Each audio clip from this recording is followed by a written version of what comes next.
our first session of our Getting Into the Weeds series on irrigation.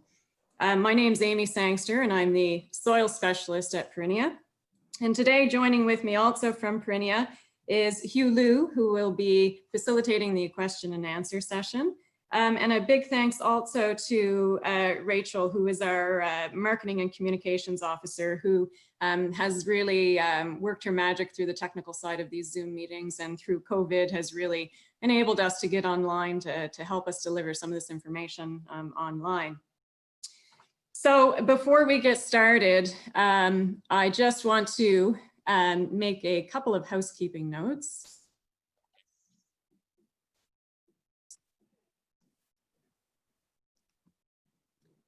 And this includes, if you're new to Zoom, all participants will have their audio and video turned off during the webinar.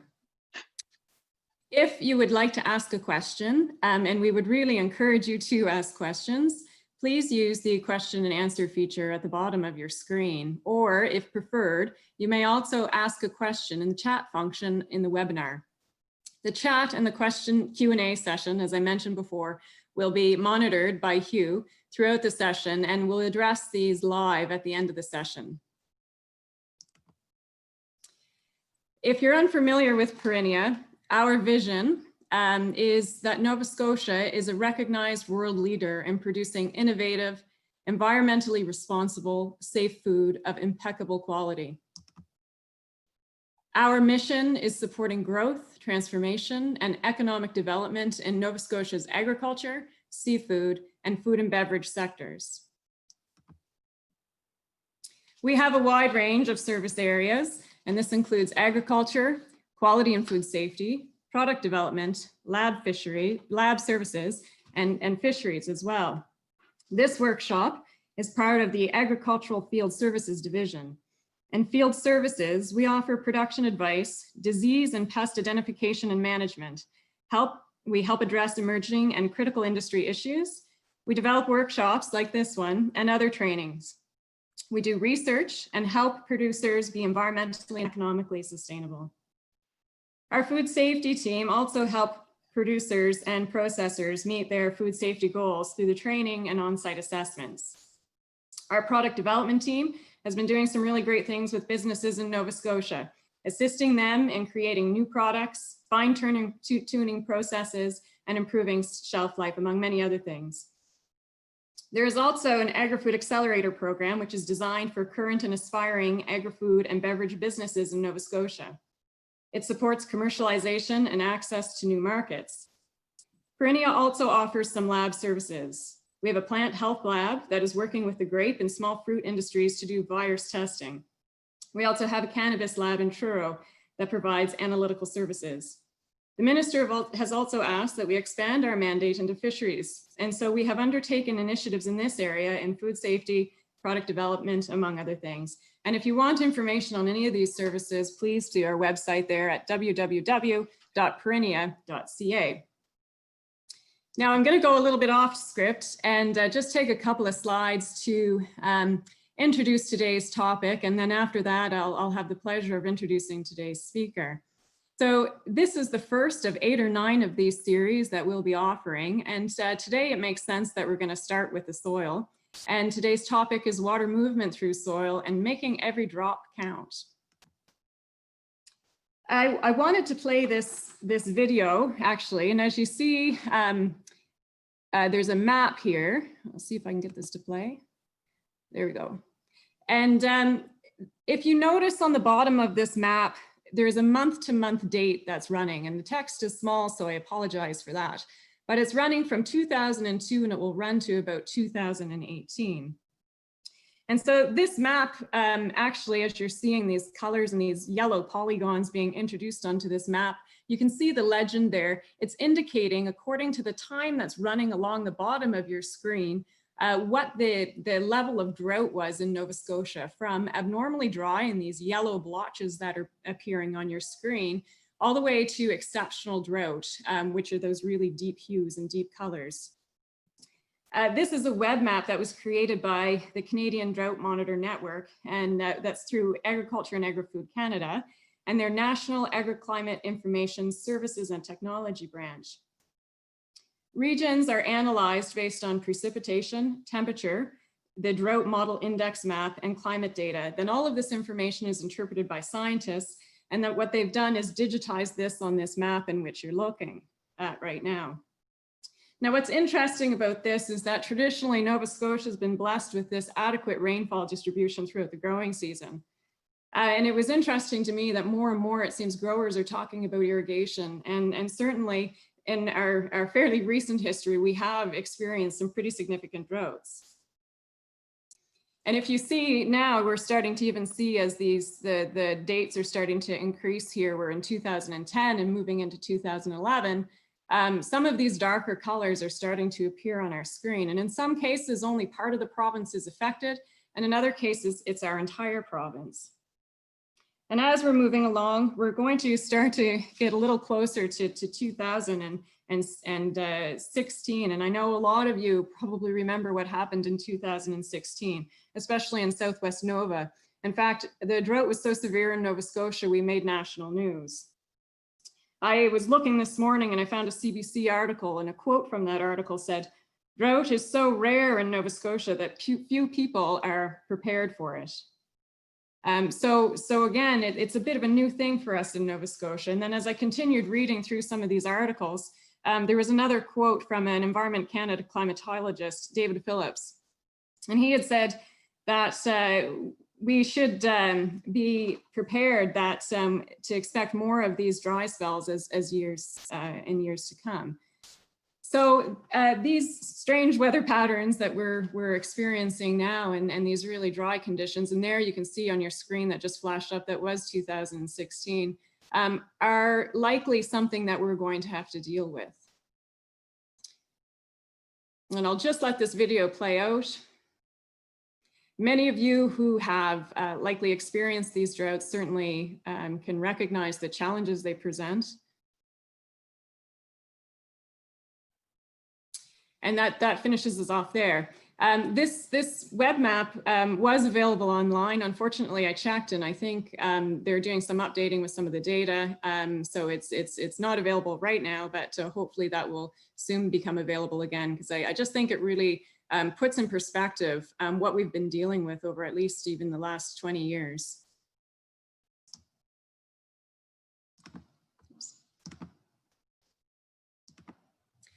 So I wanted to put this slide up because we're talking about soil, and I have 3 different soil profiles here you're looking at. I've had the pleasure of being able to travel across Nova Scotia, and I think to date I've probably looked at over 300 soil pits. And I've always said in Nova Scotia, the soil is like snowflakes. I don't think any two are the same.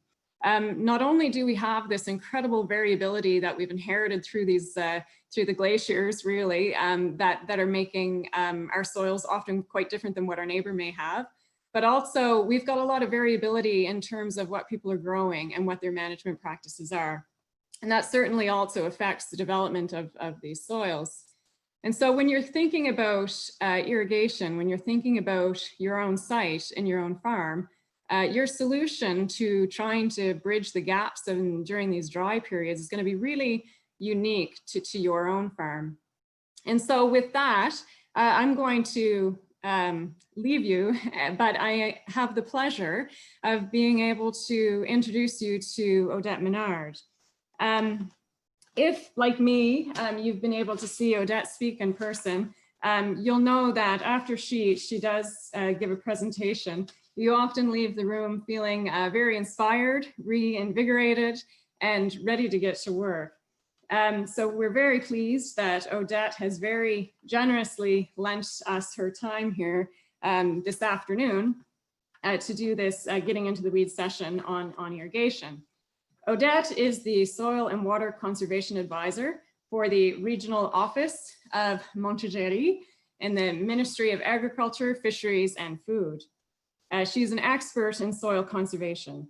She holds a bachelor's degree in agricultural engineering, a master's degree in engineering sciences, and specializing in building structures, and a master's degree in business administration. But her work really focuses, and her passion, I would say, focuses on soil and water conservation. So with that, I'm going to stop sharing my screen and I'm going to hand things over to Odette, and we'll see if we can get Odette's presentation online as well. Let's try that. Here we are. This one. Cool. Hi, everyone. I'm very, very pleased to be here, and I thank you very much to give me this opportunity to share a bit about agriculture. I find it very, very hard to be stuck in my little room. That was my daughter's room before. Now that's my kind of a jail room here. We were not allowed to go to the field for the past months. We're not allowed to meet with farmers for many months now, and I miss you all very, very much. I really enjoy listening to what you just said, and I wanted to start with the fact that researchers already agree that a healthy soil will go through those climate events a lot smoother. Of course, if there's no water, there is no water. But I've seen healthy soil a few years ago. I was in South Dakota, and the temperature there when I was there was just about 110 degrees Fahrenheit. And they didn't have a drop of water for the past 70 days. We were at farmers who were practicing no-till and cover crops. And the corn really did look bad, but there was still hope, even 70 days, with a 70 days of drought. The neighbors who were cultivating conventionally, they had died within the first 30 days. So of course, we knew that without any rain in the next days, this will all be burnt down. But they had a longer period of hope that things would go through.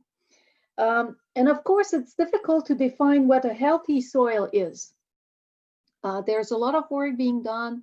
We try to find ways. We like soil analysis. We like stuff that would tell us with numbers if everything's going fine or not, or what we have to do. But soil health, we have to find ways that we can be able to evaluate the whole system. And this is why it's so difficult to define real measure of soil health. But we know what the practices that will help our soil be healthier. Saying that, I'm starting with the disappearance of earthworms as serious as climate change. Who said that? It is, yeah, let's see, everything's working. It's Hubert Reeves who said that. He said that about 3 years ago. He was giving a conference, he was giving a talk to students, like 15, 16-year-old students, and he was explaining to them that the disappearance of the earthworms is to be taken as seriously as climate change. And why is that the disappearance of the earthworm? It's just that it tells us that the earthworms, they need to feed on residue on top of the soil. Because we're working our soil so much, even with all the information we have, it's still very difficult not to touch the soil. So the food isn't there, the earthworm goes away. And because the food isn't there, because the residue are not on top of the soil, it is also a fact that there is less water in our soil. And because there's less water in our soil, and because the earthworms, they need that humidity to breathe, then it helps them disappear even more. So it's food and it's water, and it's because of the earthworms that we have to go back to better practices.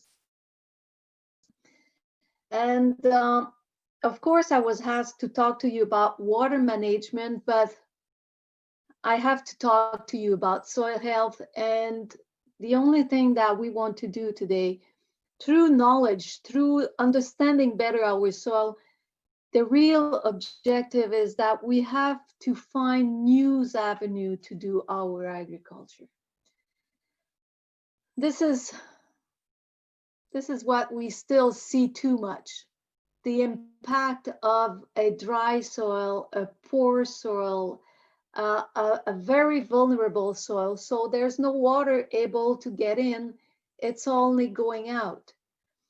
We see here the water, the digging of the water in that field. And this is really, really sad when I see these kind of situation, because this is not happening for the first time. We see here that wall of rocks that's still there, and we see that the corn, the crop was planted. So this old field was worked in the fall. It was taken care in the spring. It was fertilized. It was seeded. But this whole region here will never be harvested. And so that's the first step. Even further, you can imagine that this area here is going to become something very hazardous for the producers to work. And further on, all these soil that we're losing are going into our water course. It's polluting, and it gives everyone the image that we are not really taking care of our soil. So we have to think about that. The second fact is when you go into the field and you see a field like that, and there's about here a possible yield of 1 ton per hectare, has here it's going to be 4.5 tons per hectare. And this is really problematic in my head, because a lot of people come to me and they want to know what to do. Should I go into no-till? Should I go into reduced tillage? Should I go into organic farming? Should I? But at the same time, whatever we do, it's not gonna take care of these differences in yield, because the first step we have to do is to understand what's going on. Why is it that I have 1 ton over there and 4.5 over there? Once I'm going to apply a practice, even if we think in terms of precision agriculture is only going to put less fertilizer here, because it's going to take into account the fact that it's a less production.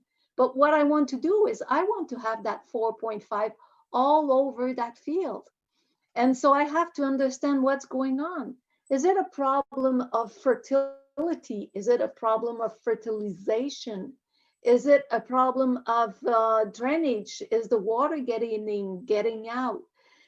Is there any sickness? Is there any insects? Are we talking about soil erosion? Are we talking about the practice that we put in place? Are we talking about compaction? And the only thing that is going to tell us about it's we have to dig the soil and we have to learn. But let's get to the water management. We have here a rainfall simulator. And so we have 3 soil profile here. It's the same type of soil. We're all taken without a few meters away from one another. And so we applied the rainfall simulator is working on top of it. This one is completely bare. It's bare soil. This one is the same bare soil on top of which we put some residue. And then we have the third part here, which has a cover crop on top. And it's a fairly new cover crop. It's not a long term. It's been there for maybe a month or so. And so what we see, at the first thing that we see is we see all that water that is completely being washed off the soil. On a rainy day, on that type of soil, 70% of the water is going to run off the field. This was calculated by Canadian researcher, and all of that water is going out of our field. When we look at the drought that we are experiencing now, when we look at the people that are saying to us that we are polluting the watershed, what I see here is water not getting in our soil. What I see here is the survival through the drought. As I told you, if we don't have any water over a very, very long period of time, we cannot do anything about that. But this water that we are letting running off our field, it's not feeding our plant during the season. And again, we can see this apparatus is collecting the water running off, and it's also collecting the water that goes through the soil. So if I go further, let's see, I go to here we go here. So again, we have the same kind of apparatus. It was another setup. Let me close this down. So you see here the water running off, and we have different setup. The setup at the end here. So we have the bare soil right here, and you have the runoff here, and you have the infiltration here. This soil over here is having crop that have been growing over for a few years. So we have a very thick root system. And as you can see, we have no runoff at all. And you can see the quality of the water that gets through the soil. And this is what we want to look at. Very less water in that soil, that bare soil. And you can see that it's dark. So it's carrying soil particle as well. And here we have what we can call a no-till field. So this was grain that was harvested. So you have the roots in the soil still, you have all the residue on top, but this is about a month or two after the grain was harvested. So the root system is starting to decay. Again, very high control of the runoff. This is what we want, but you see the impact on the water quality. And this is a cover crop that is just about a month old. And we see that already we have a better water quality. Here, this is a little bit darker than this one. So the first step when we look at soil infiltration is that we have to protect the soil. We have to stop the soil from running off our field. This is the first step. And the way to do that is, of course, to leave the residue on top of the soil. But again, there is something very important that we have to understand. When we want to improve as much as possible the surface infiltration, we have to understand that we need to have at least 30% cover. We have to have at least 30% of our field covered with residue after planting. It is primordial. We have to understand that 30%. A lot of people get into reduced tillage, and a lot of that reduced tillage won't leave that 30% that we need after planting time. And this is why I'm not talking about reduced tillage, and this is why I'm not talking about no-till. I want that we have a goal to achieve, and that goal is that 30% cover after planting. And we need it because whenever we work our soil, like here, We're in November. A month ago, soil started to get brown. A lot of people still work their soil. And so October, November, December, January, February, March, April, May, that's 8 months minimum.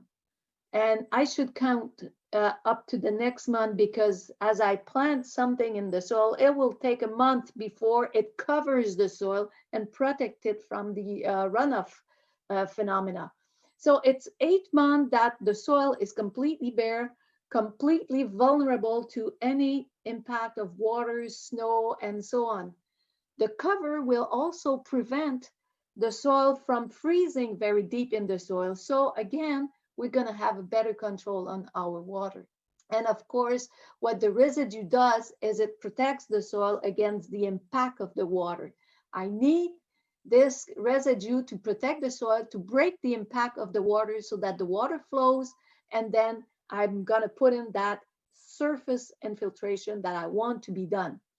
Whenever the surface infiltration is not going to be enough, well, the runoff through these residue will slow down the water and again will improve the surface infiltration. And this is what I call the armor. We need to protect our soil. That's the first step we have to do in order to get more water in our soil. Of course, if I look at the soil, this is what I want. I want a well-structured soil, and I want more than when I say structured, I don't only mean the 40–50% mineral part. I need that part to be stable. I need the aggregate to be stable, and this is what I want to look at. But of course, I would say that at least in the area I work in, I will even go forward and say it in the whole province of Quebec, I'd say 70–75% of our soil look a lot more like this compacted soil. A lot of mineral, not structure, no stable aggregate, and a lot less place for water to be there. And this is all we have to understand. If we have this kind of soil, if the soil is bare, not only do we have a very small water holding capacity, but then we're losing most of it to the water course. I want to go back and I want to get to that healthy soil. And this is the way that we're gonna get over those water problematic that we have. You have here 2 samples of soil, one well structured, the other one compacted, and it really shows what's going on in the soil. The blue part that you see is the complete 50% that is to be filled with water. As the water will go through the soil, half of it will be left for air space. And so you see here, not only all the spaces that can be occupied by the root system, but you also see all the capacity of that soil to hold water and feed the plant. This is the compacted soil. And well, the top surface seems to have a lot of air and water. It's normal because most of the compacted soil have been worked. And so this surface area that we see here is the worked place. And so it's artificial. This is air that we put in with the tractors and iron that we use. But right at the bottom of it, where the root system has to go, you see that there's not much place for the roots to grow and not much place for the water to be stored. So this is what we want to look at. This is what we want to work to get to. Let's get into the different state of the water in our soil. So we have a good soil. Let's say we start with a healthy soil and it rains and all the water gets in the soil, and then we have no more places for the air to be. All the pores have been filled with water, and then this is a saturated soil, and this is happening when the macroporosity, the size of the porosity, has to be about 30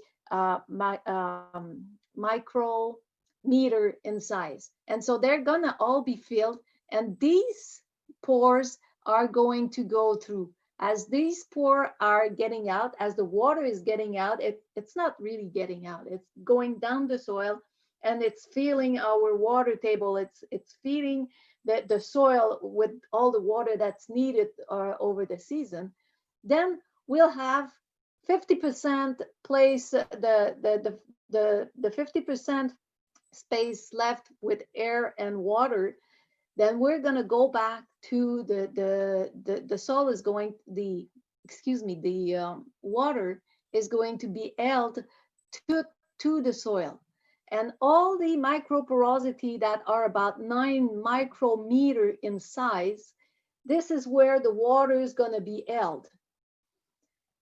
And this water will be available for the plant to be picked on. I wrote down that number there, the suction, 16,000 grams per centimeter square. This is the strength that the roots is going to use to get to that water.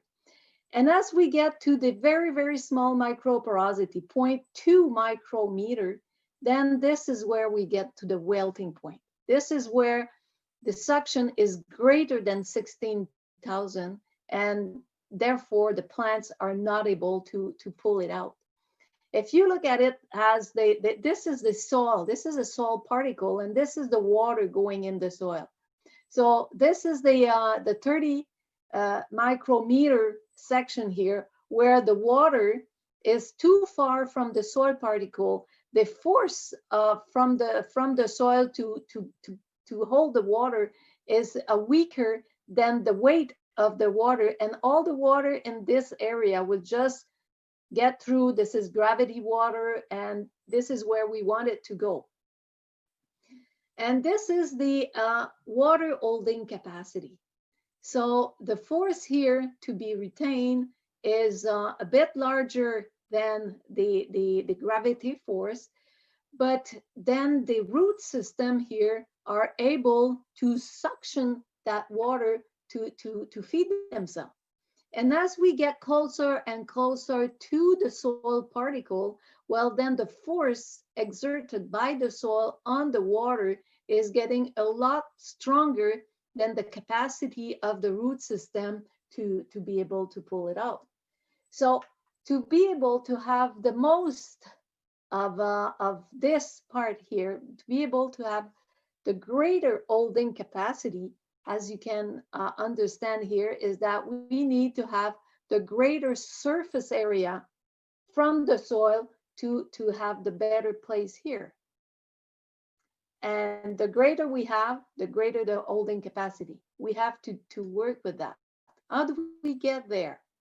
Well, of course, we have to, and this is something that it's not a miracle. We have to start with the type of soil that we have. So if we start with a very sandy soil, very, very low clay content, very low silt content, very, very sandy, of course, the macroporosity are very big, and the surface area is pretty small. And so a lot of the water will get through the soil. We're going to get a lot of water in, but it's going to be difficult to get the water back to the soil. The holding capacity of a very sandy soil is poorer, of course, than as I get to a soil with more clay content. So if I get into a silty soil, or as the clay content increase in my soil, again, I will have a very good infiltration. And as I get to more and more clay content, the way back of the water is going to be a lot more difficult, because again, the microporosity in a very, very heavy clay soil, 40% clay or more, the microporosity takes a lot of a place in the soil, and so the water moves back and forth a lot more difficult. So as we can see here, as we go from a sandy soil to a heavy clay soil, we see that the wilting point, the available water, will increase as we get into more clay soil. But what I want mainly to show is that section here. And this is the possible increase in water holding capacity due to organic matter content. So as I get to a healthy and a healthy and a healthier soil, I can increase my water holding capacity. You see here, the wilting point won't change. It's part of the soil characteristic. But even in a sandy soil, we can increase the holding capacity. And this is what we want to be working on. If you go at the water, if we take a look at the water getting in the soil, you see precipitation here, and then we have a surface runoff, and we have infiltration. And as I told you, the first thing is I want to eliminate this runoff, and this is something I can do. Then you have horizontal infiltration, movement of water. Water can move horizontally depending again on the structures of the soil. And of course, we have water that goes back, so it can come back to the root system. And we have transpiration and we have evaporation. The question is, where is it that I have an influence? What can I do? Oh, this is where I have an influence. This is the only thing I have no way of controlling. Or, and of course, if you are irrigating, this part you can control as well. But I know people, I've met farmers, they were having a lot of problem with water, and they decided to irrigate their soil. And as they were irrigating, they were also taking all sorts of measurements, and they found out that for every 8 inches of water that they will put on the soil, they are losing 7 here in surface runoff. So even though we could use irrigation, I think we still have to put a lot of concern on how can we decrease the losses of the water through the system. This is the first big loss that we want to lose. And the other big loss that we want to reduce will be the evaporation. So, and all of these arrows that I've shown here, we can do something to improve the water holding capacity, the complete water management. We've seen so far that to avoid runoff, the first thing that we can do is we have to leave the residue. We have to leave a cover on top of the soil. This is the first thing that we have to do.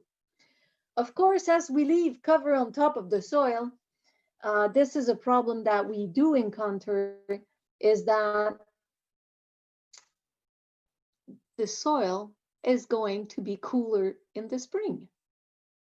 Why is it that leaving the residue on top of the soil give me a cooler soil in the spring? Well, let's take a look here. If I have a bare soil, what is it that it takes a long time to why is it that a soil gets warmer faster than another one in the spring? Well, it's the water that takes a long time to warm up. So if I have a soil here and there's no cover on top of it, and even if it's compacted, the sun is going to warm that soil. The brownish surface will capture a lot of the warmth of the soil. It will, of course, warm the water, and part of it will evaporate. Because most of the time, when I'm into a soil situation that's been there for a long, long time, well, I have a compacted soil. Remember the soil I've shown you just a bit earlier? Well, this part here is compacted, so the water movement is very difficult. And this part here is really aerated, so there's a lot of place to the water to be. The warmth warm the water, and the water will evaporate, and then the soil is going to be warmer. As I leave a layer of residue on top here, and if I didn't look at the soil, again, we have to look at your soil profile. So if I didn't look at my soil profile, so I have that layer here that is used to be worked, and I probably have a compacted soil at the bottom of it, and then I stop the solar rays to warm the soil. So the warmth has to go through this layer of residue here. Then it warms up the water here. It's difficult to go through because my soil is not healthy at start, and it has to go back to evaporate. But on the way back, it has to go through these soil residue again. So this is why when I leave residue on top of the soil, the first years, not many, I'm not talking about 20 years, but the first years as the soil is getting better and healthier, well, these first years, this soil will appear to be cooler. But by experience, within 5 to 8 years at most, this is if I look at a very strong transition, a very strong movement, then the whole profile will improve. The water movement through the soil will be a lot better, and it will be warmer faster. And we see that all the time. The thing is, if I come back here, is that I have to look at the soil to make sure that whatever change I make with respect to the soil surface, I will, the profile of the soil will be able to get to it. And the second part, I do also have a way of caring more, is that if I leave these residue on top of the soil here, I will reduce the evaporation. And this is very, very beneficial. We've made studies a few years ago because we wanted to look the impact of these residue on top of the soil on the temperature, on the soil temperature. And so, of course, when I take soil temperature at 10 o'clock or at noon with a thermometer, the bare soil is always warmer than the covered soil. Then we put some the sensors in the soil, and we've been measuring these the temperature over a 24-hour period. And what we find out is during the day, it's a bit cooler, but during the night, it is warmer, because on a bare soil during the nighttime, there's still a lot of heat going out in the air, as in where my soil is covered, the heat is kept in the soil. So what we find out is within a 24-hour period, and we've measured it over weeks, the average temperature during the day was about the same in both systems. But again, as my soil profile gets better, this temperature difference will be reduced. I hope it makes sense, and I hope my English is not too bad. With that pandemic dynamics, I think the last time I spoke English was just about a year ago, so I'll have to get back with all my words. If I go back to the look of soil, this is my well-structured soil. So the water, I stopped it from running off. It did infiltrate the soil, and then I have this 25% part that is of water in the soil. And what I have to understand is that only 45% of that water is easily available. As I've shown you just a bit earlier, there's part of that water that is in the soil that will be available to the plant, because the plant will be able to suction that water out of the soil. The water doesn't get into the plant. It's the plant that sucks it, that really is able to suction it in for its own need. And so this is the part they can do it, but up to 55% is not available to the plant, but it's there.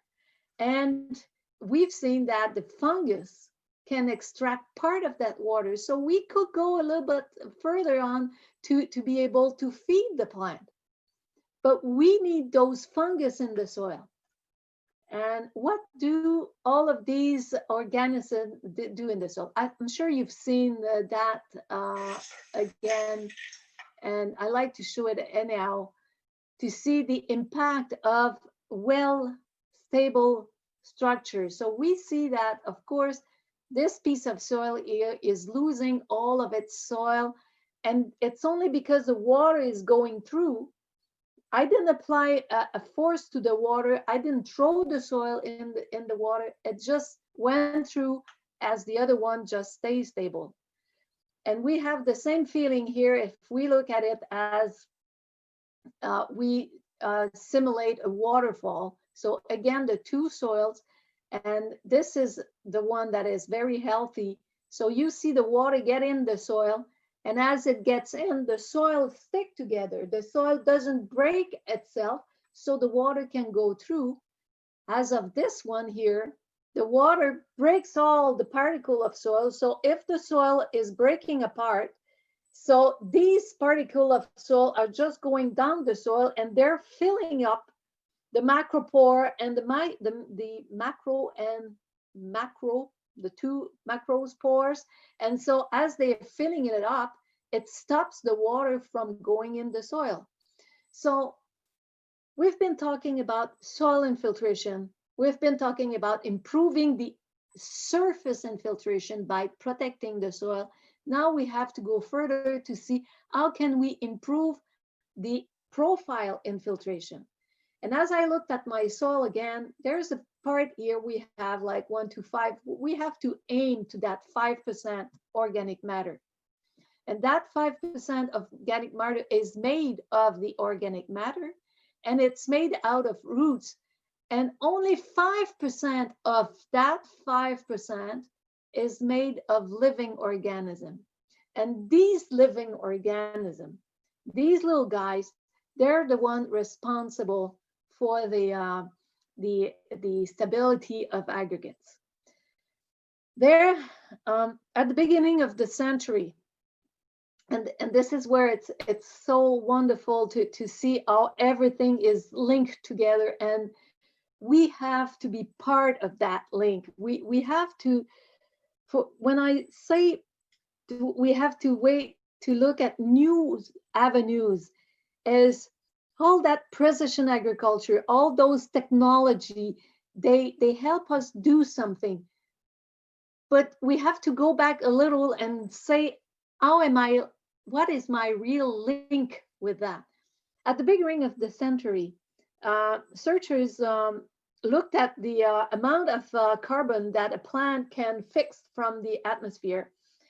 And they looked at the cycle, and they find out that 40 to 70% of that carbon that was picked up from the atmosphere was readily lost through the root system.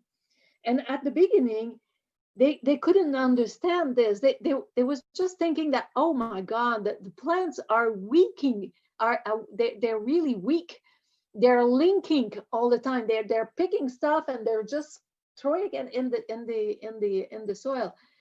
And then we had a lot more efficient microscope, and we found out that I'm saying we, but researchers really understood and found out that what was happening is that part of the carbon that was picked up by the plant, some of it was feeding the plant itself, but the rest of it was thrown in the soil to feed the microorganism, because these little guys were feeding back the plant. They were feeding back the plant, and I'm not sure if the plant knew that not only were they feeding it back, but they were also being part of a better soil structure.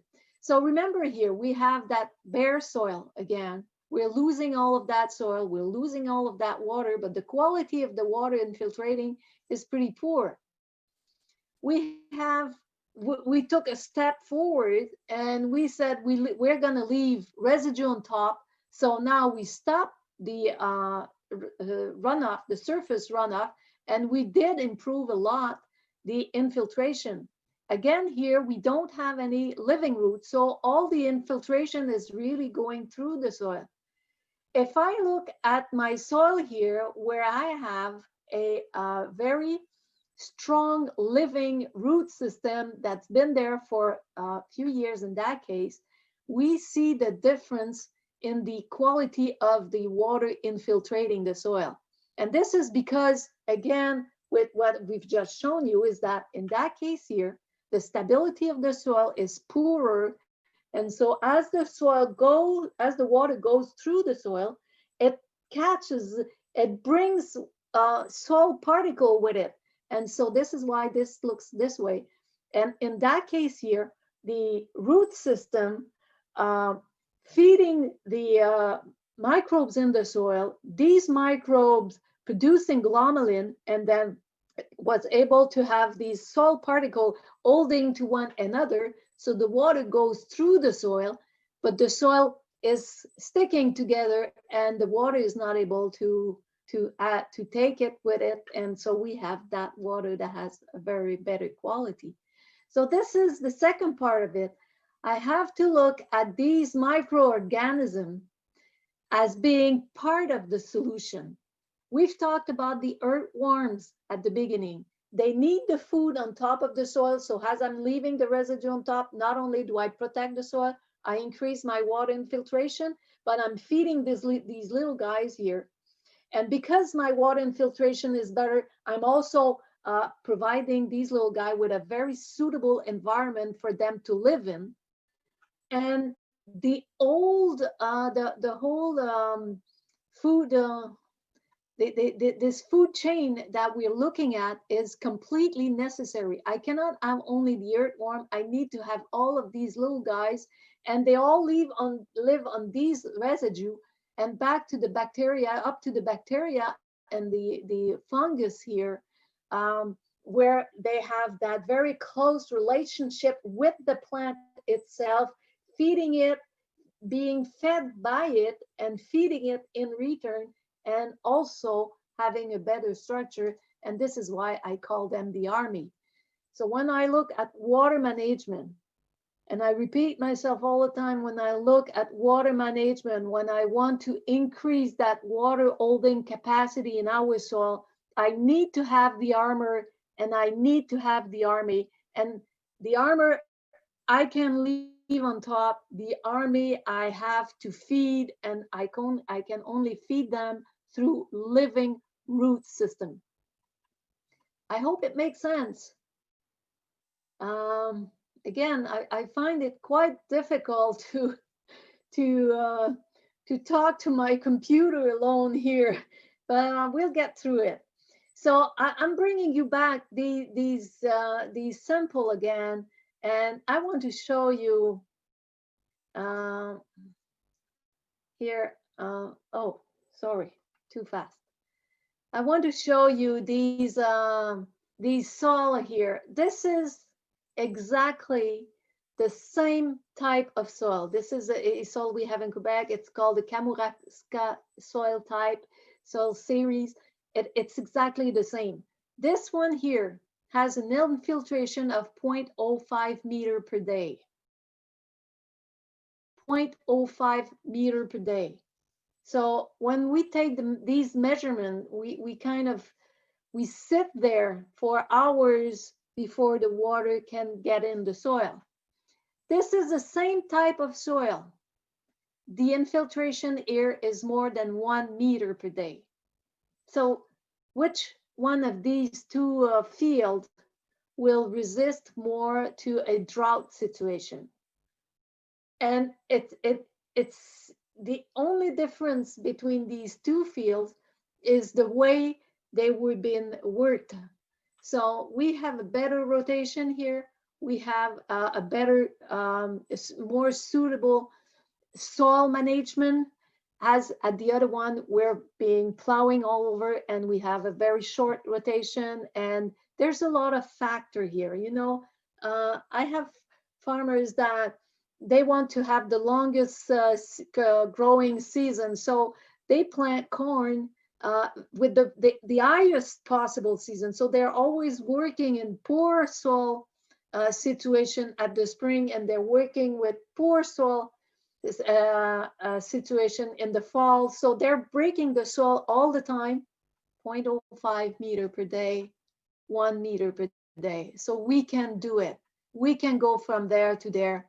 We have to put the effort. We have to think about it. We have to, it's possible. This is the only way I want, this is the only thing I want to tell you. It's possible as we make the effort to do so. The real problem is when I look at it, and I've left that slide in French because the thing is, when we look at the agricultural system, there's so many things we have to take care of. I've been talking to you about the infiltration for the past 40 minutes or so. And but when you have a decision to make, you have to take all of these into account. If I talk to the bankers, they don't know nothing about soil. They don't care, I think, about soil. Oh, I'm sorry. I'm not sure if you're there, bankers, but the way they function, the way they look at the system, they know how the system, how a certain system work. You know, when you plow, you do that and that and that, and this is the kind of result you have, and it's secure. They feel good about that, and it's difficult to make change. But what we have to look at, what we have to do is we have to put soil at the beginning of every decision that we make. Every time I go in the field, every time I do something, I have to ask myself the question, is it good for the soil? I know there's a lot of compromise to make. I know that there's a lot of transition thinking to do, but the first step is to look at the soil. And as we look at the soil, as we improve the soil life through the root system, we're going to improve the water management. And if we want to improve the water management, if we want to improve the water holding capacity of our soil, it has to go through soil life. It has to go through the roots. It has to be pointed at the soil itself. So the first thing we have to do, for what I like to do, is we have to make things at the right place. We have to say, what kind of decision is related to every decision that every part of the system itself. So to improve soil health, we have to understand. And I divided that into a learning part, which is related to the soil. We have to say this is a decision related to the communication. When I talk to the neighbors, when I talk to my fellow farmers, when I talk to the bankers, not the bankers, but the consumers, we have to choose our partners. And bankers there is in the partner. They are helping us farming. We have to communicate with them the new ways of looking at agriculture. And again, we have to know our soil. We have to control all these problems, and we have to elaborate strategies.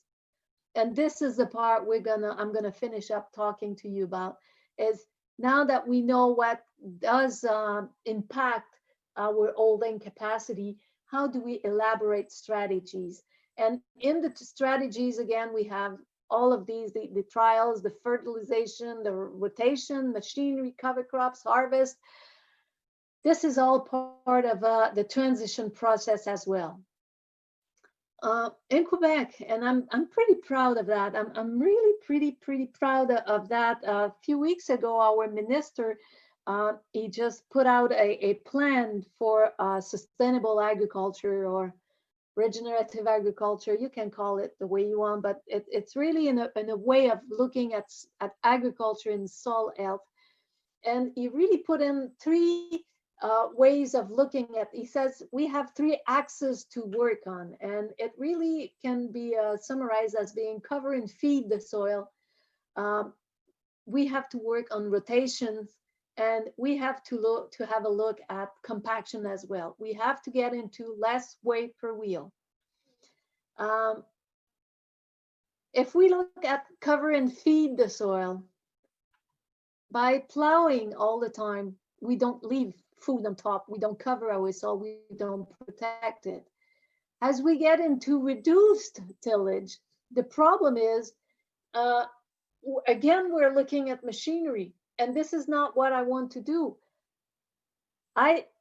In the three axes, the three objectives that was put in our agricultural plan, there was nothing about machinery.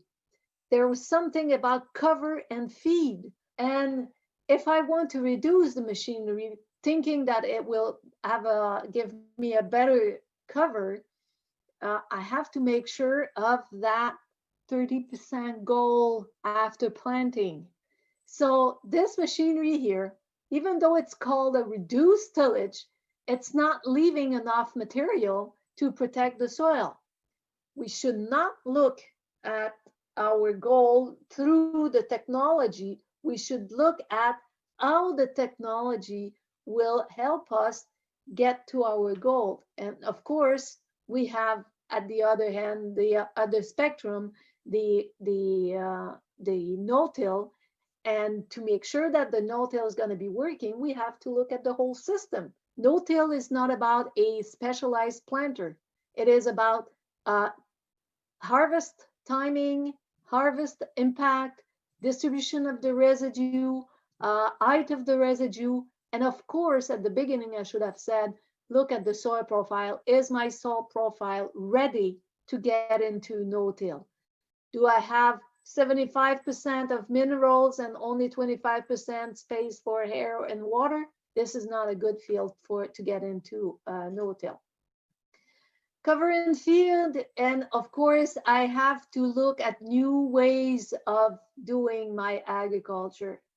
Double cropping, wheat that was harvested, and soybean that was planted as the wheat was very small, and then we're going to harvest the soybean, and we can put some ryegrass, cereal rye into place. We have to define our objective. Very, very important to define our objective. What is it that we want to have? We started with two objectives. We want to get a better water holding capacity. We have to first work on that surface protection, and then we have to build a better soil structure through the living root system. So this is a system here of a cover crop, double cover crop here. The grain was harvested, crucifer were planted there, and grasses were planted here. Corn will be planted next year where the crucifers are. They're all going to be dying during the winter time. They're not going to leave a lot of residue on top. The soil's going to be very interesting to plant corn, and the grass here is going to leave more residue, and this residue will have an impact on the weed growth, the early wheat growth in the spring. Define our objectives. We have to find new ways, new avenues to do our agriculture. It's a lot simpler to grow cereal, harvest, work the soil, and plant.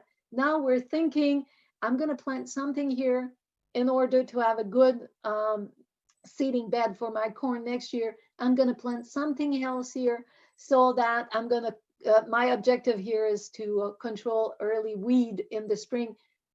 This is a complete new way of doing stuff. And of course, once we've defined the objective, we have to choose the proper cover crop, something that will decompose easily during the winter, something that will stick on. Which is it? And we have to elaborate the strategies. Is it intercrop? Is it post-harvest? Is it pre-harvest? We have, see, this is such a good agriculture we're getting into. We're having it's going to be so much fun. Fill the air. All with the cover crops, we want to fill the air, all the above portion of soil. This is what we've been looking at for so many years. And by choosing the cover crops, we have big one, small one. We want, when we look at the soil, I don't want to see the soil bare. If I had put only like sunflowers, in between each sunflower, there's a soil that is vulnerable to any kind of erosion. And I want to fill the soil as well. And so every time I put a root system in, every time I put a different type of crop, I'm going to have different type of root systems. Some of them will go very deep, some of them will go very shallow.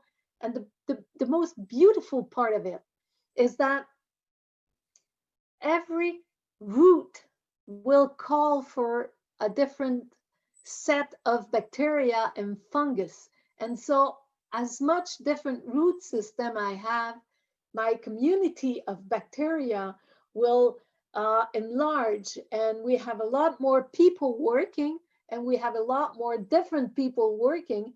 So it goes further than only improving the water holding capacity. It goes as far as having an army that will also be able to fight different disease and different insects as well, and even different bacteria. Because of course the bacteria itself may have, we do have some bad bacteria as well, but when the whole community is strong, we can take care of these poor bacteria. So the three bases of soil health, the three bases that will lead to a better holding capacity, it's simple. It's cover and feed at all time.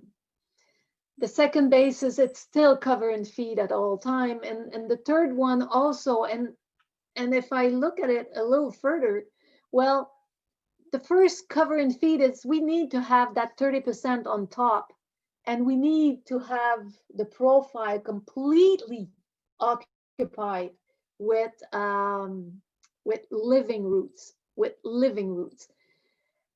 The second one is that we have to rethink and reinvent, and I put an S there, a big one, and it is an important big S. We need to rethink and reinvent the rotations. We have those rotation that is making our payoff. We have those commercial rotation, whatever we cultivate, corn, soybean, grain, potato, radishes, tomato, cucumber. This is what we're going to make our living out of it. But we need to have a second rotation, and I call it the fertility rotation. This is the cover crop part of our rotation. And we need to work a lot, because the cover crops, they're not there if we have time, if the seeds are available, if it fits in our schedule. No, we need to think about these cover crops, that fertility rotation, with as much finesse, with as much reflection that we do with the commercial one. This one we want to have the best production we want, and this one we want as well. And it might mean that sometimes we'll have to rearrange this rotation, the commercial one, so that this one will fit better into it. And the third part of that cover and feed at all time is that we have to reduce weight per reel. And I could talk about compaction for an hour or so. It's so impressive the way we compact our soil without even it's there's a lot of technology, and we are told that if we have bigger tires and if we have lower pressure in the tire, we're gonna improve the soil, reduce the soil compaction. But the weight, we forget the weight. And when we talk about reducing weight per wheel, we're talking a maximum of 3.5 tons per wheel. We have to remember that number as well. I've been weighing so many tractor and so many combinations. I've seen stuff up to 9 ton per wheels. I've seen material that would not even be allowed to go on the streets. 9 ton per wheels, that means 18 ton on an axle. And the road are built to be able to support 10 ton per axle. And we're going in our field with 30% on top and everywhere under. And we need to work our rotations, and we need to reduce our weight per wheel.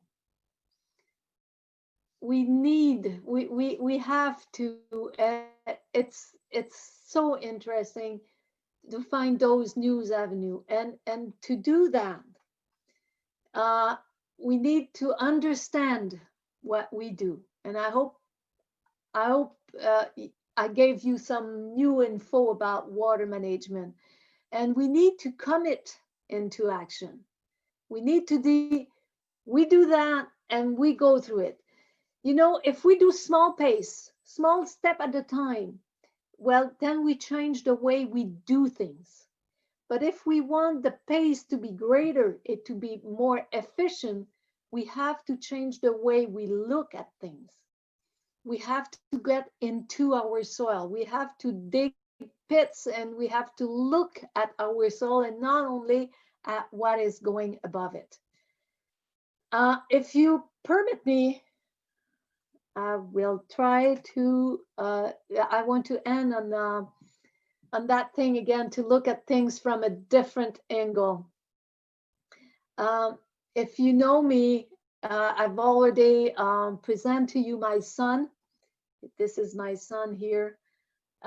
When he was 16, he decided that he wanted to do skydiving. And as a mother, I didn't really have the feeling that it was such a nice idea. We're telling our kids to get away from the Nintendo and whatever computer game they're playing too much time in a day.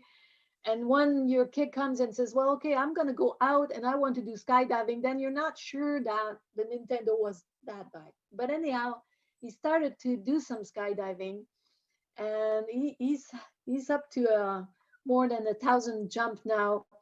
And at one point, he brought me these pictures, and I didn't even have any fear when I looked at it. It was just like, oh wow! I looked at the soil, and it made me feel that it's not very often that we go elsewhere to look at the impact that we have on soil. And so we have to look at things from a different angle. FOMO, fear of missing out. This is something very strong. This is something that takes out a lot of hours of sleep of every one of us now.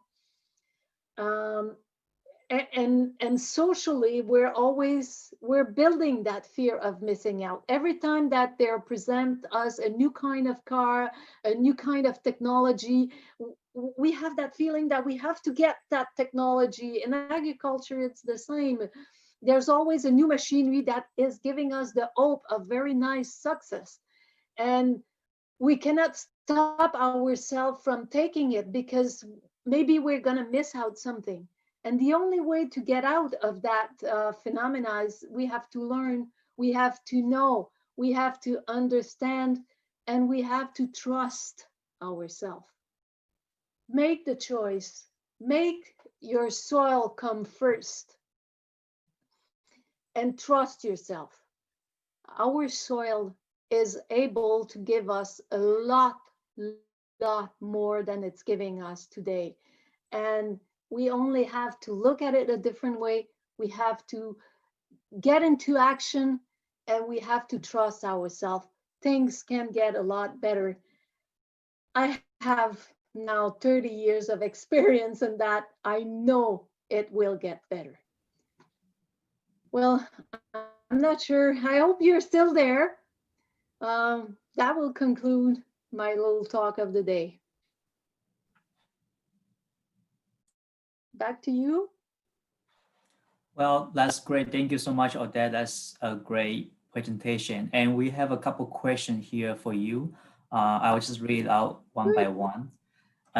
Okay, the first question, when you are close to harvest in a crop, for example, blueberries, what would you think the odometer reading should be? Less than 5 kps?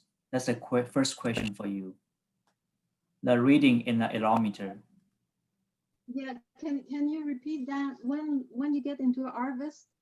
Yeah, so do you, before harvest, what the soil odometer should be? Less than 5 kps? That's the first question. I didn't get what is it that you have looking at your soil? The reading in the odometer. Pedometer. Yeah. Is that what you said? Yeah, that's the first question. Pedometer? I'm sorry, I don't get it. I mean, penetrator.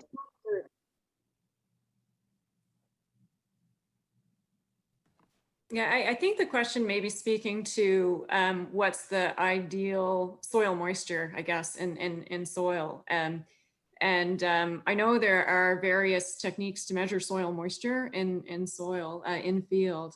And I know it can be really challenging to try and figure out what that is ideally. So I don't know if Odette, you might be able to just comment on what you need to take into consideration when you're determining that. Yes. Oh. Yes. When we get into when we get in the field, and again, when you're talking about 5 kps, this is a reflex that we have. Can we have a measure that's going to tell us if everything is okay? When I go in a field, I have my first thing in my mind is the weight of my tractor, the weight of the equipment that I go in the field. And with that weight, I can determine how deep I'm gonna impact the soil. At 3.5 tons per wheel, and I'm gonna get to the humidity. Don't worry, I'm getting there. 3.5 ton per wheels, I do not have an impact lower than 50 centimeters, okay? So at 3.5 tons, the soil humidity, I need to go in the soil when I don't leave any trace in the soil. As I go with heavier machinery, if I go with a 4 or 5 tons, then the impact will go as deep, it can go as deep as 1 meter. And so this is why when we look at the soil moisture, we should be looking at the soil moisture at the depth that will be impacted by the machinery that I'm going with in the field. I hope it makes sense. So what I'm saying is that the heavier your equipment is, the drier you have to get to your soil, because it's gonna get a lot deeper in the soil. And as it gets deeper, well, it's gonna impact. So when I look at the humidity of a soil, the first thing I'm looking more is how heavy is the equipment? Can I make it lighter? And then I'm gonna dig the soil, and I'm gonna go at the depth where this is where the humidity has to be looked at for me. And I know it's not working like that, and I know there's a lot of it's a lot easier to go and with an equipment and take a reading. We have to take care. We know when to go in the field, and I hear it very often as well. You know, the reason I don't have a choice, and I agree with that. This fall, my son is a farmer, and he does stuff. He calls me and he says, "Mom, you wouldn't be proud of me. You know, the skydiver I present you, now he's farming, and he knows he doesn't do well, but he's changing. He's working a lot to change the system to make it work. But there's a lot of things, you know, you grow corn, fall is the fall. It takes a lot of courage to say, I'm going to grow corn that's going to be 30 days shorter. So it's the whole thing. It's the whole system that we have to look at. I'm not sure this answers pleases, but the first step is really to get into the machinery. And I don't know what kind of machinery we're talking about. Mm-hmm. Okay, we're going to go into second question. So the second question is, how deep are the soil cores in the pore space slide? How deep are the soil cores? The How soil deep core? are the soil cores in the pore space slide?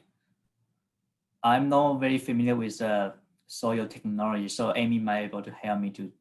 That was that really interesting slide you'd presented, Odette, I think with the blue, and it showed the compacted soil versus the uncompacted soil, and the blue lines were sort of indicating the pores. And so I think the question was, at what depth did that represent?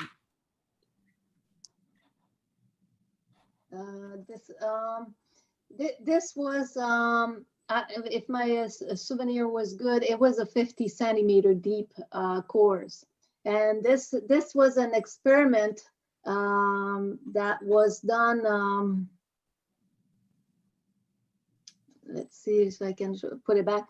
This was an experiment that was done in the Scandinavian soil with respect to compaction. And so one thing they did, which was very interesting, is that they 30 years ago, they compacted the soil, and then they let it go over for 30 years, and they wanted to see if the impact of the water and how the soil recreated its non-compacted state. And even after 30 years, the compaction that was induced could not be repaired by itself. And so it really showed that, and it 30 years ago, we didn't really have very, very heavy machinery, but that was just about 50 centimeters deep. While we're talking about depth here too, I just wondered if you could add, Odette, I know I've heard some previous presentations on earthworms, and I just wondered if you could, we're talking about pores and soil depth, if you could just give a little bit of time to talking about how deep those pores really can go in a soil if things are working well. We're talking about earthworms now, right? Yes, I think so. Yeah, I think we need to give the earthworms a little bit of time. Well, the earthworms, as I told you, they feed on residue, and the residue has to be in an aerated area. So, and you have like 3 big families of earthworms. So you have the small one that will live on top of the soil, and they will mix the residue on top with the soil surface. Then you have the middle one, the middle size earthworm, and these earthworms, they're very, very important because they're going to be working within let's say 5 inches at the surface down to about 20 to 24 inches deep, and they're moving across the soil. So they're going up and down and up and down, picking up residue, taking care of the dead root system, and they're moving all over. And so this part of the soil will be aerated with these little guys that are moving forward. They never go backward. They're just moving forward, digging all the way. And so they're making a lot of aeration. And so they're doing a lot of work, important work within that soil profile that from 5 inches down to 20 inches deep. And then you have the big one, the anisic one, the one that you take to go to fish. And these guys, they will live in their vertical tunnel all of their lives. So in our region, they live for about 7 to 8 years, these ones. So they're born there and they build their tunnel, they go on top, they pick up the residue on top of the soil and they bring it back in their tunnel. And this tunnel can go as deep as 8 to 10 feet. And it's going that deep. It's going to go right down to the water table. Or it's going to be stopped by rock. You know, if you have a layer of rock, they don't cross the rock. But they will go as deep as the water table is. The reason for that is that they don't have any lung and they breathe through their skin. And to be able to breathe, they need a certain amount of humidity. So they go deeper to get that humidity for them to be able to breathe. And that's why at night, if you go in a field, a very living field, if you go there at night, they're crawling out.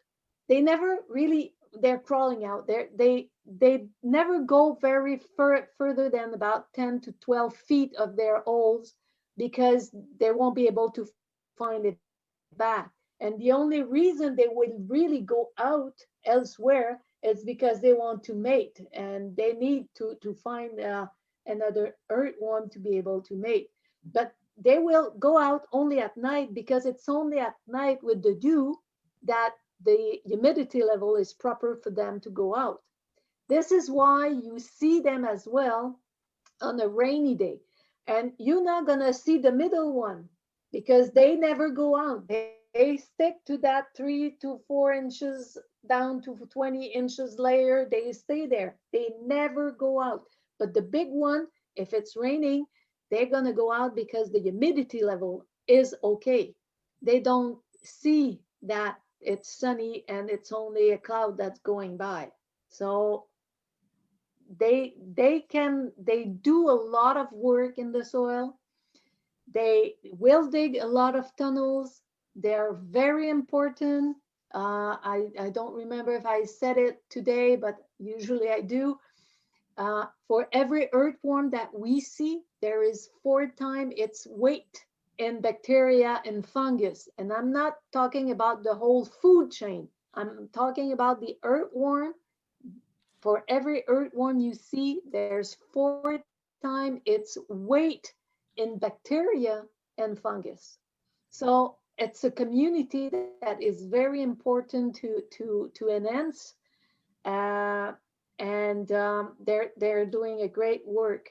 Again, we have to take time to look at our soil profile. In a very compacted soil, you know, they're good.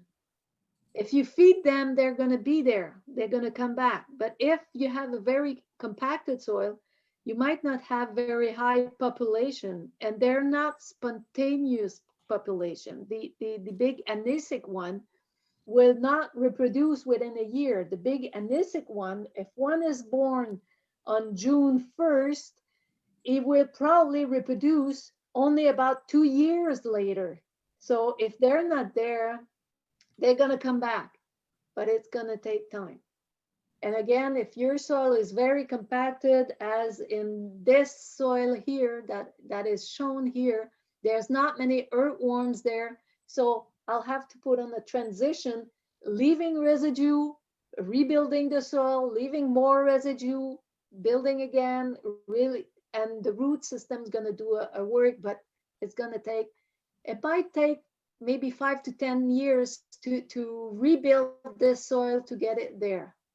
But as I'm getting there, this is one challenge that I'm always putting myself into whenever I work with a farmer is the first objective that soil is there, but one of the first goal I want to meet is I don't want to have any loss in yield.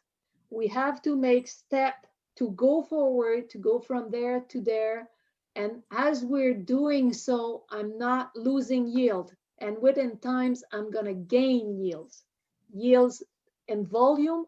And also it costs a lot less to produce here than it does here. Did that answer your question about earthworms? It certainly did. I know I'll try to keep my questions to myself because I know we're starting to run over our time a little bit, which I think is great. There are some really good questions here. I just wanted to address one very quickly because it's come up a couple of times, and that is in terms of soil moisture measurement tools. And I'll say that, remember, we have 8 of these sessions, maybe 9 coming up. So I'd encourage you folks who are asking about these soil moisture measurement tools to continue watching this series. Very quickly though, I know Odette, you had a slide there that was talking about different water potential in soil in terms of the saturated soil, water holding capacity, and wilting point. So it's really difficult for us to give a moisture measurement number in your soil that we would say is ideal, because it depends on things like, as Odette was mentioning, compaction from machinery, depends on porosity, depends on organic matter, depends on your soil texture and a number of things. So we actually have, and that's going to be different for each soil. And so those water molecules in terms of how tightly that they're held is going to depend on a number of factors. So sometimes just measuring soil moisture in the soil just gives you a small part of the whole picture, and there is more information that I think we can pull into that to answer that question better. But I would say to that, stay tuned with the rest of our series, and I know that's going to be covered later on. And so I'll just quickly too, there is a question for Odette, because I think this is a great one for you on controlled traffic. And just some thoughts. This is coming from Josh Olton, who's I know a soil warrior there, and I just wanted to have your thoughts on that. Controlled traffic.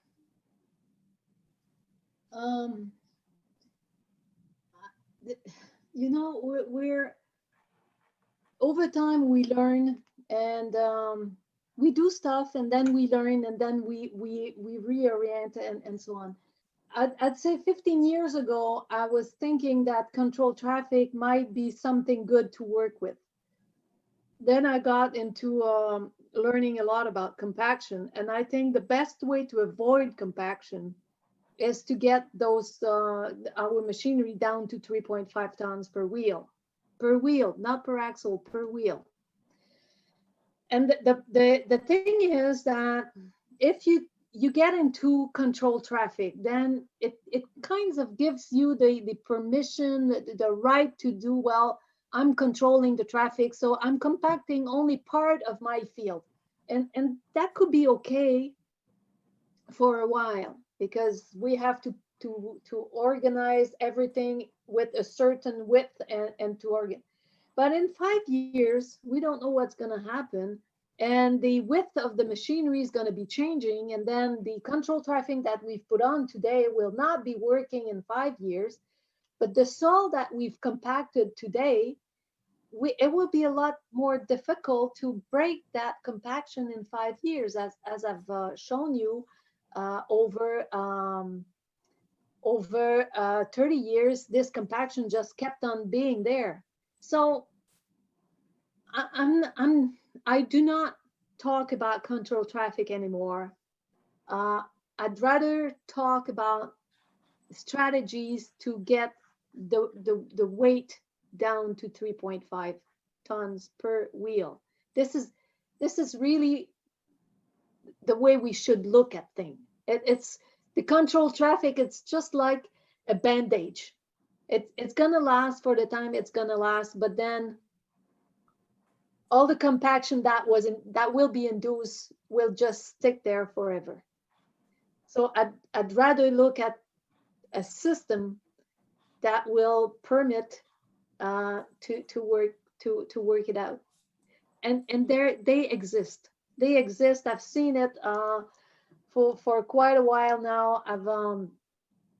I've had farmers that change it's not the whole system that's overweight. Sometimes it's only one thing that we do that is overweight. And there are ways to do things differently. It's easier to go into control traffic.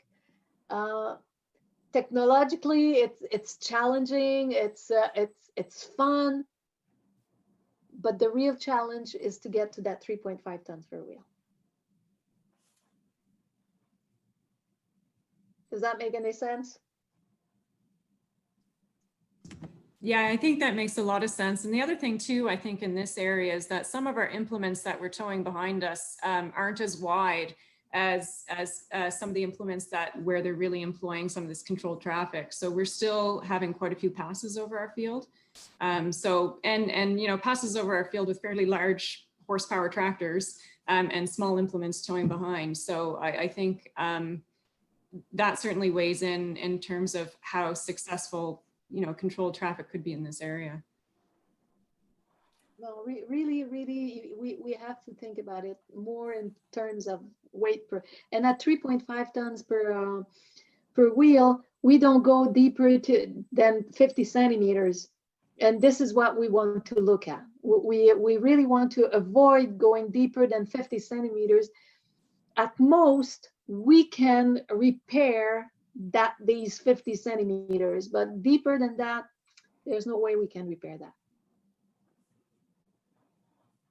It was a pleasure being with you today.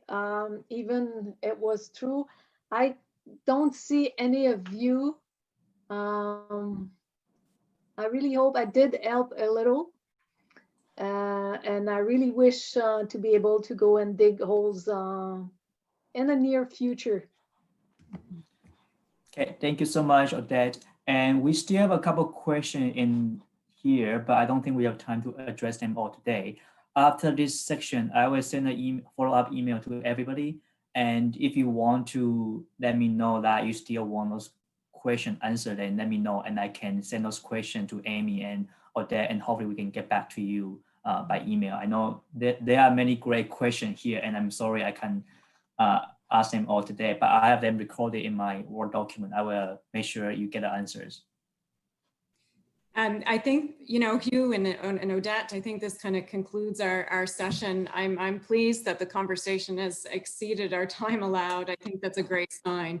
We're talking about this series and trying to address farmers' concerns as to whether or not they should invest in an irrigation system. And I think the thing that I really loved that came out of today's talk is the first place where you should start is to invest in your soil. And I think when you take a good look at what you've got on your farm, that's the first step. See where you're at. And the great news is I absolutely love to look at soil pits, So when things warm up and we get rid of this virus, I really hope to get out and get on farm some more, and we can grab a group of people together. The most successful, I think, in-field sessions are when we have many great minds together from all different aspects of the industry, and we can take a good look at what's going on in your soil and start to tease out whether or not you're in that situation where you really should be looking at investing in irrigation, and how you really can make every drop count. I'm so thankful, Odette, you could join us. As I said, she was very generous and gracious with her time here today. I know everybody online here has benefited from this talk, and I always have some things in mind that I walk away with from your talks, and I hope you don't mind. I've often repeated those as well when I sometimes, but always happy to give you credit. Until we can meet again in person, and I hope next time we meet, we both can have a little soil underneath our fingernails and do this in the field. you know, I'm glad though in the meantime that we can do this virtually, that people can stay safe and take in this information from home. And I wish you all the best in Quebec, and hope you stay safe in Quebec. And merci beaucoup. The information today was absolutely fantastic. I have one last slide I'm going to share here, unless Hugh has anything he needs to add at this point. No, I'm good. Thank you so much, Odette. So I'll just, I'll have this one slide I'm going to share here, and then I think we'll all sign off, and let's see if I can make this happen. Here we go. So again, thanks again very much, Odette. I look forward to when we can do this in person. We do have another series coming up soon, and I just wanted to put in a reminder. The time is a little bit different on this one just because we're trying to accommodate some different time zones, but the next one is at 2 to 3 o'clock. And this is a great session that, again, you don't want to miss. Michelle, our orchard specialist, is going to be hosting that one, and she's got a speaker coming in, I believe, from BC. I'm just trying to see if I can find my notes here now on it. But it's on planning and designing a drip irrigation system. And again, some of those questions in terms of measuring soil moisture may be touched on here as well. So please keep an eye on our webpage. We're really pleased to be able to deliver these sessions virtually. I'm going to leave today, again, looking at my soil a little more closely, even here at home. I wish everybody a very safe, you know, next few months. I think when we work together on all of this stuff, whether it's soil management or trying to manage this virus, I think there's a positive outcome when we all get together. So please join us for that next session. And that's going to be again with Michelle and Ted Vanderglick, who is the President and Partnership for Water Sustainability in BC. So 8 or 9 more of these to go. Thank you so much to everybody who joined us. We will try and get to those questions we didn't get to today. Huge thank you to my colleagues, Hugh and Rachel, for helping me on this too. And really appreciated your talk, Odette. Thank you so much.